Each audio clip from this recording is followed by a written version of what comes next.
ketika antum meninggalkan ibu antum ketika sakit, itu berarti antum meninggalkan pintu gerbangnya surga, dan itu termasuk di antara jebakan iblis. Dalam konteks peperangan itu pun sama. Ternyata ikhwan, antum paham nggak? Ternyata yang mengimpor Ahmadiyah datang ke Indonesia itu adalah Belanda. Dan ternyata salah satu double impactnya sampai ketika Ahmadiyah itu datang ke Indonesia, sampai kemudian orang-orang itu ada yang tidak mau berjuang untuk melawan Belanda, walaupun tidak banyak. Jadi ada sebagian kecil kaum muslimin pada saat sebelum 1945, mereka itu sibuk zikir, masuk masjid, masuk langgar, masuk ke pesantrennya, kemudian dia berzikir, ibadah zikir itu, tapi dia meninggalkan kewajiban yang lebih besar saat itu ketika Belanda itu menguasai tanah bumi pertiwi. Padahal amalan yang paling utama itu apa? Jihad di jalan Allah. Makanya inilah yang tadi kita sebutkan, ternyata kita ini butuh jalan pintas supaya kemudian kita bisa memasuki surga, tetapi kita tidak menafikan bahwasanya iblis itu tidak suka kalau kita itu beramal dengan amalan jalan pintas. Nah inilah yang menjadikan kita harus paham, berarti ana dan antum membutuhkan jalan pintas karena perjalanan kita ke surga itu jauh, dan kita khawatir kalau kita tidak paham tentang jalan pintas yang diterangkan oleh kitabullah dan sunnah, akhirnya perjalanan kita itu urung kita mendapatkan surga ketika kita tidak mendapatkan jalan pintas dalam kehidupan kita beribadah kepada Allah. Apakah nanti berarti saya itu harus meremehkan amal yang lain? Oh, tidak boleh. Bukan berarti ketika nanti kita bahas jalan pintas, kemudian kita meremehkan amal-amal yang mungkin kita tidak kategorikan menjadi jalan pintas. Tetap itu tidak boleh. Karena bagaimanapun yang dinamakan amal, amal itu yang mensyariatkan Allah. Makanya tidak boleh bagi kita meremehkannya, walaupun mungkin itu bukan termasuk jalan pintas.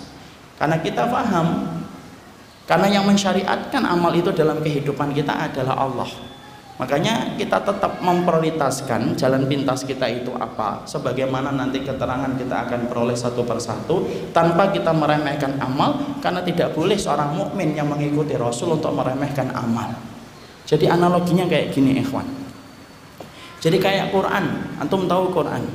Al-Quran itu dari alif lam mim sampai minal jinnati wan nas, itu kalamnya Allah. Dicintai oleh Allah atau tidak? Pasti, wong itu kalamnya Allah. Kalamullah wal Al-Quran. Sesungguhnya kalamullah al-munazzal ala abdihi Muhammad al-muta'abbad bitilawatihi, itu Quran. Semuanya dicintai oleh Allah dari alif lam mim sampai minal jinnati wan nas.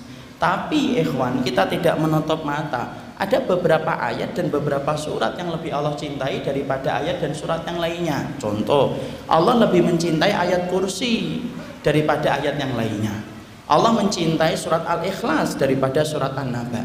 Allah lebih mencintai Al-Falaq lebih besar daripada surat At-Takwir.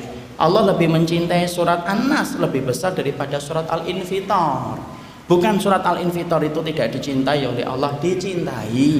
Cuma kecintaan Allah pada surat Al-Infitar tidak sama sebagaimana kecintaan Allah pada surat Al-Ikhlas, Al-Falaq dan An-Nas. Karena tiga surat itu merupakan surat yang Allah cintai dan Allah berikan banyak keutamaan khusus yang Allah tidak berikan pada surat yang lainnya. Sama amal-amal yang nanti kita sampaikan kayak gitu analoginya. Amal itu lebih dicintai oleh Allah, makanya nanti amal tersebut cepat memberatkan mizan kebaikan kita.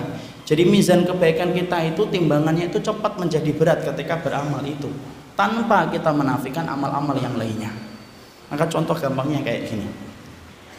Misalkan contoh yang paling gampang analoginya, kiasnya itu gini. Ada suami istri nih. Kemudian suaminya itu ngomong kepada istrinya ketika baru nikah, "Dek, nanti kalau saya sebelum pergi ke kantor tolong buatin sarapan ya, karena saya pengen sarapan yang dibuatkan istri, karena istri itu kalau masak pasti dengan cinta dan pengabdian." Mana kemudian istrinya, "Ya, bukannya saya itu tidak bisa beli sarapan di warung?" "Bisa, beli sekalian warung-warungnya saya juga bisa, tapi saya pengen dibuatin sarapan oleh istri." Ini tipe suaminya agak songong dikitnya. Kemudian istrinya mengatakan, "Siap, Bi, saya akan masakkan sarapan itu." Ternyata istrinya bisa masak banyak, masak soto bisa, mendoan bisa, kemudian masak nasi goreng telur mata sapi setengah matang bisa, nasi uduk bisa, kemudian pecel bisa. ternyata dari semua menu-menu itu